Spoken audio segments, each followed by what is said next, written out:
Olá, amigos, bem-vindos de volta. Hoje, apesar de analisarmos as diferenças entre estoicismo e karma, dharma e reencarnação, na verdade tentaremos entender o que são karma, dharma e reencarnação. Em geral, o estoicismo é uma filosofia, um modo de vida, enquanto karma, dharma e reencarnação são reflexos do hinduísmo e do budismo, religiões que pensam em trazer uma continuidade e um modo de vida. Em termos de compreensão, todos enfatizam a mesma coisa. E as ideias e visões filosóficas de ser uma boa pessoa e viver bem são as mesmas. Estoicismo e outros sistemas filosóficos religiosos. Estoicismo é uma filosofia baseada na aceitação do destino, vivendo de acordo com a natureza e buscando a paz interior. Enfatiza o equilíbrio emocional e a virtude. Karma acredita que as ações de uma pessoa determinarão sua vida futura. As boas ações levam a bons resultados. As más ações levam a maus resultados. Sua lei geral é: faça o bem e verá o bem. É como efeito e reação.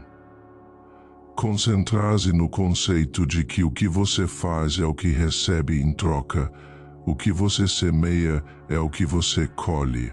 Se uma pessoa vai para a natureza e para a vida humana com uma personalidade ruim e más ações, ela encontrará sua recompensa no mundo e encarnará até aprendê-las em sua próxima vida.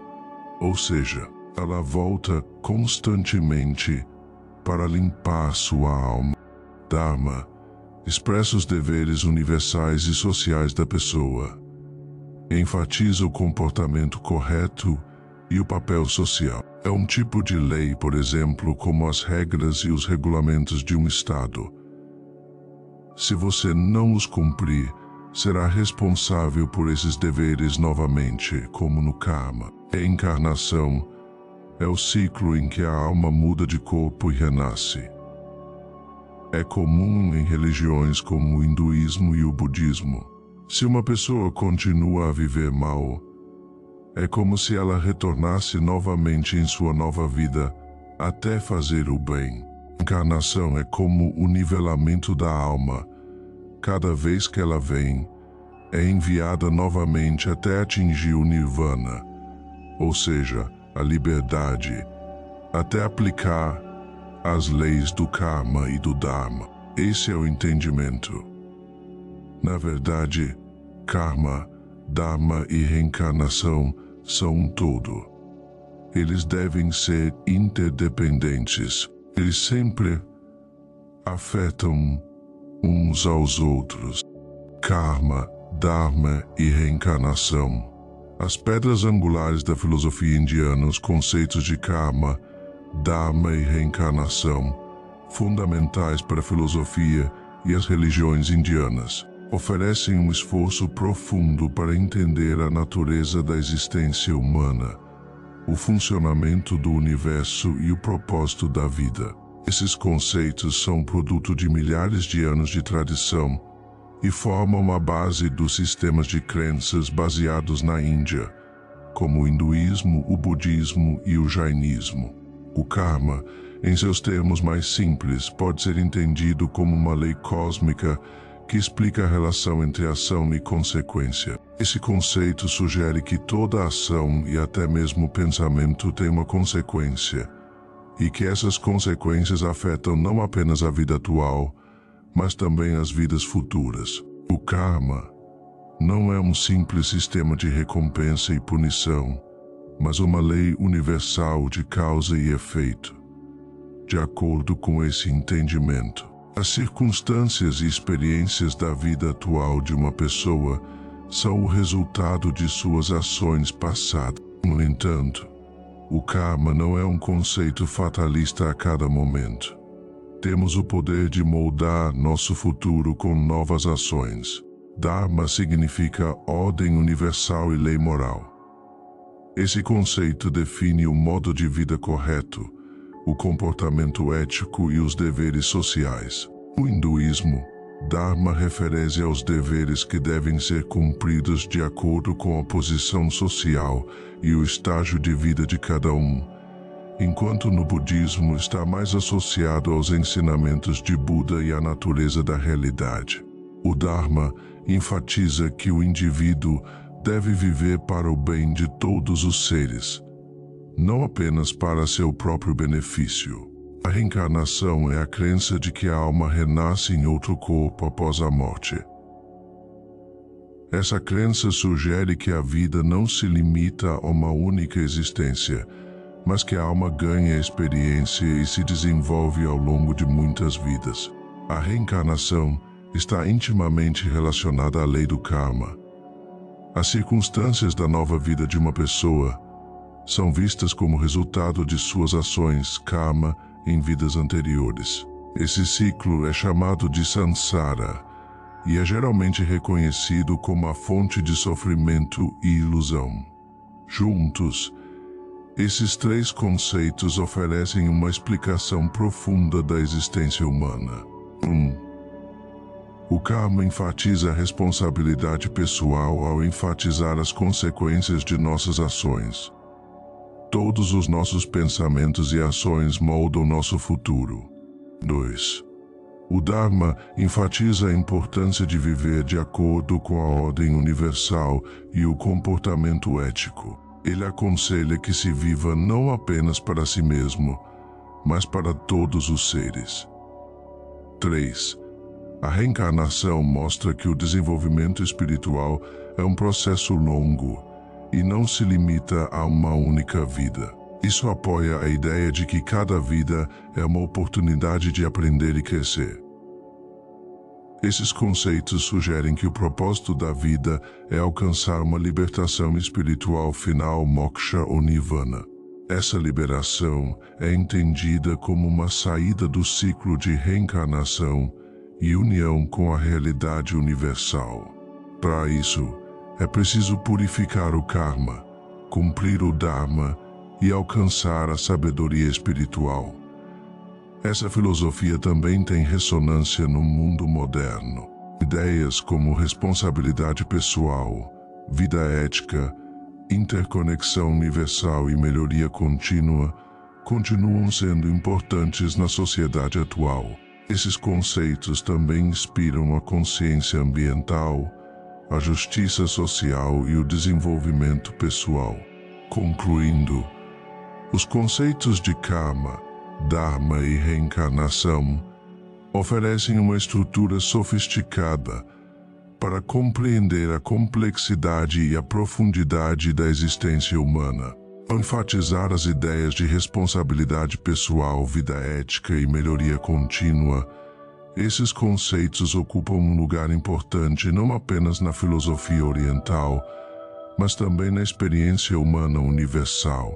Como essa filosofia adota o entendimento do hinduísmo e do budismo, as crenças nesse contexto podem ser vistas nessas duas religiões. Por exemplo, 1. Os ensinamentos básicos de Buda são detalhados a seguir. As 4 nobres verdades A. Dukkha, dor, insatisfação existe. B. Dukkha tem uma causa, desejo e apego. C. A cessação de Dukkha é possível. D. Há uma maneira de acabar com Dukkha, caminho óctuplo. 2. Esse caminho também tem 8 pontos, e eles são os seguintes. 1. Visão correta. 2. Intenção correta. 3. Fala correta. 4. Ação correta. 5. Meio de vida correto. 6. Esforço correto. 7. Consciência correta. 8. Concentração correta. 3. Caminho do meio. Evitar os extremos e levar uma vida equilibrada. 4. Anatta, entre parênteses, abnegação. A ideia de que não existe um eu permanente e imutável. 5.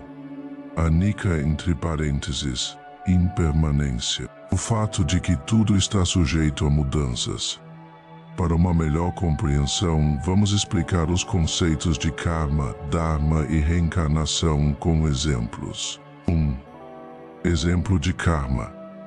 Digamos que uma pessoa no trabalho apresente constantemente o trabalho dos outros como sua própria realização, de acordo com o entendimento do karma.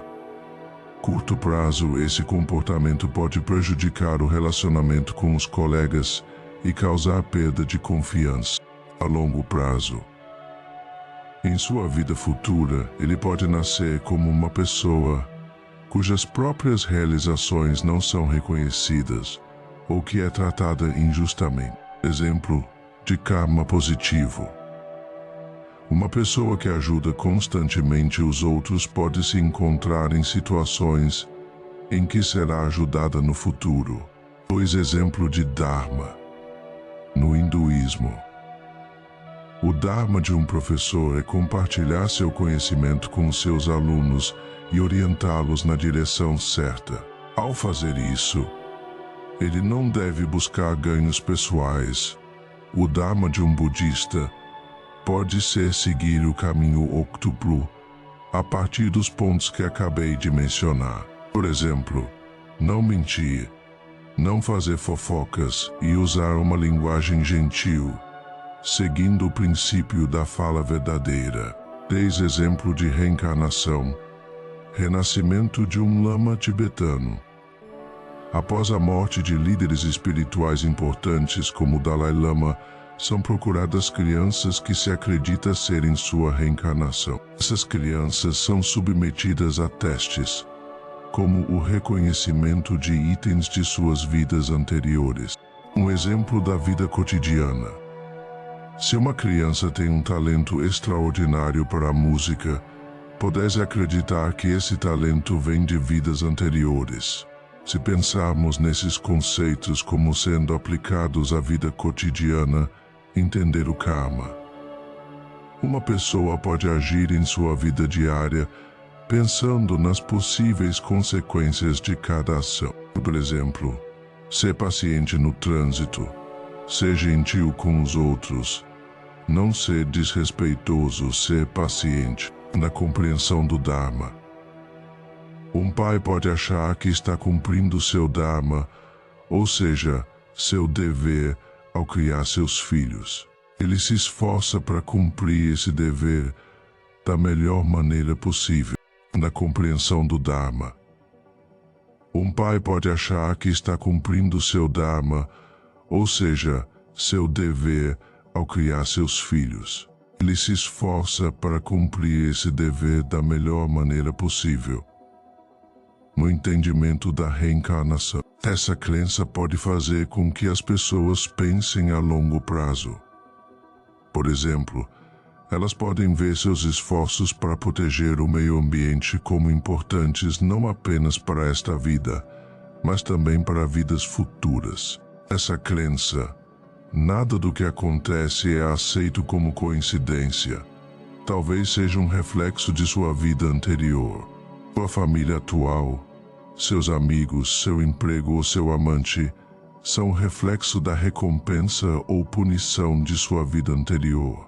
Às vezes, um exemplo do que as pessoas dizem, por que isso está acontecendo comigo, é como uma explicação da ideia de que eu não fiz o mal. Por que isso aconteceu comigo? De acordo com esse entendimento, agora, como uma pessoa boa, os resultados que ocorrem quando as pessoas fazem e não fazem determinadas tarefas estão relacionados aos conceitos de recompensa e punição. Vamos entender o que acontece se vivemos bem e o que acontece se vivemos mal.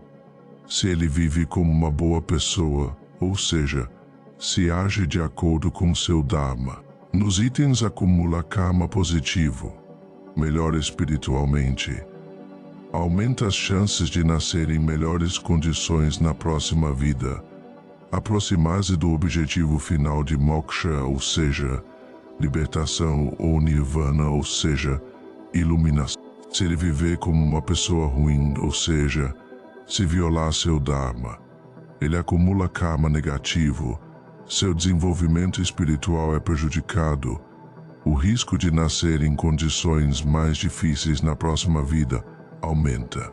Ele se afasta do objetivo final de moksha, ou seja, libertação ou nirvana, ou seja, iluminação, em termos do conceito de reencarnação-renascimento. De acordo com essa crença, a alma renasce em um novo corpo após a morte. As condições da nova vida dependem do karma acumulado em vidas anteriores. Uma alma que acumula bom karma pode renascer em melhores condições, por exemplo, em uma casta superior ou em uma família melhor. Ela pode encontrar mais oportunidades de desenvolvimento espiritual. As chances de alcançar moksha ou nirvana aumentam. Uma alma que acumula karma ruim pode renascer em circunstâncias mais difíceis, ter menos oportunidades de desenvolvimento espiritual e levar mais tempo para atingir o moksha ou o nirvana. Nesses sistemas de crenças, a meta é se libertar do ciclo kármico e alcançar a liberação final ou a iluminação. Portanto, é importante levar uma vida boa e acumular karma positivo. Agora, o que é o nirvana e o que acontecerá quando você o alcançar? 1. Libertação do sofrimento. O nirvana é visto como o fim de toda dor e sofrimento. Isso significa superar os desejos mundanos, os apegos e as ilusões. 2. Fim do ciclo de renascimento. A pessoa que atinge o nirvana é liberada do ciclo conhecido como samsara, o ciclo de nascimento, morte e renascimento. Desiluminação. O nirvana é visto como a realização plena e completa da realidade. Isso envolve a compreensão da verdadeira natureza do universo e existência, transcendência do eu. No nirvana, o conceito do eu individual é transcendido. A pessoa se percebe como um com todo o universo. 5. Paz absoluta. O nirvana é frequentemente descrito como um estado de profunda paz interior e tranquilidade. Esse estado indefinível. Em algumas tradições budistas, o nirvana é visto como um estado que não pode ser totalmente expresso em palavras. Por essa razão, ele é frequentemente descrito em termos negativos, como ausência de dor, ausência de desejo, et extinção da existência. A palavra nirvana significa literalmente extinção. Isso é interpretado como a extinção do ego e das ilusões. 8. Liberação. O nirvana é visto como um estado de completa liberação de todas as limitações e condicionamentos. É inerentemente difícil entender exatamente como é a experiência de alcançar o nirvana. De acordo com os ensinamentos budistas, somente aqueles que atingiram nirvana podem entender completamente essa experiência. Portanto, metáforas e símbolos são frequentemente usados para explicar o nirvana. Há também algumas diferenças de interpretação entre as diferentes escolas budistas sobre a natureza e o caráter do nirvana.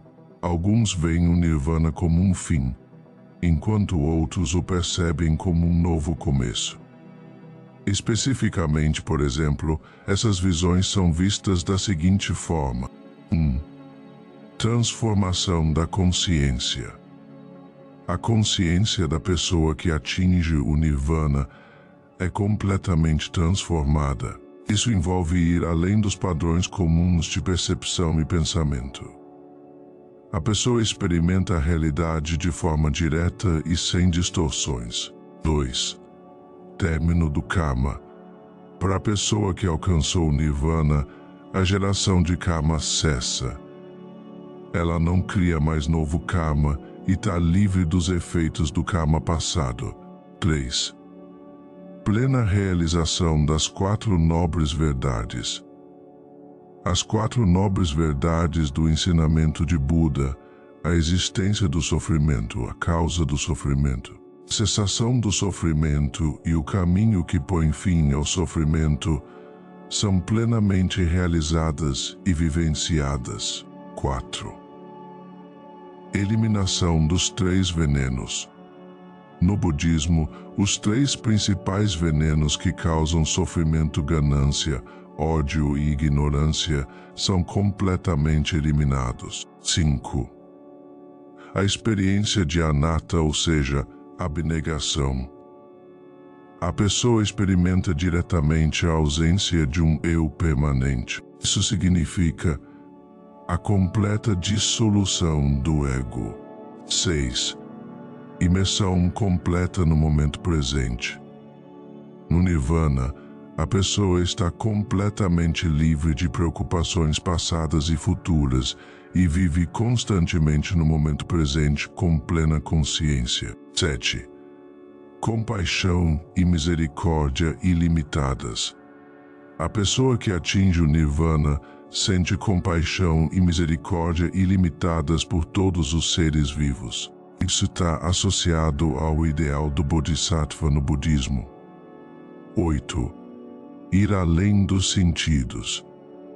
A pessoa vai além das percepções sensoriais normais. A pessoa capta a realidade de forma mais profunda e direta.